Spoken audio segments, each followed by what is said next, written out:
We are going to learn about Earth and why it is the habitable planet. First off, Earth has all the necessary components.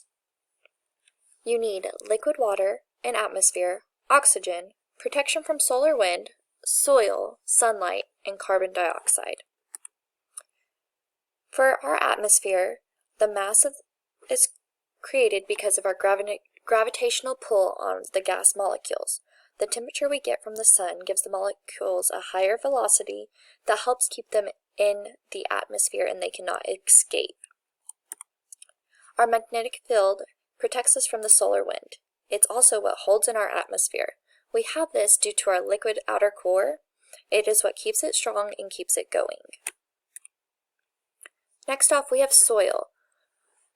Our soil comes from our rock cycle and our water cycle. All of these cycles are very important to us for that they are what keeps the earth going and what keeps flowers from being planted, which provides so much to our earth.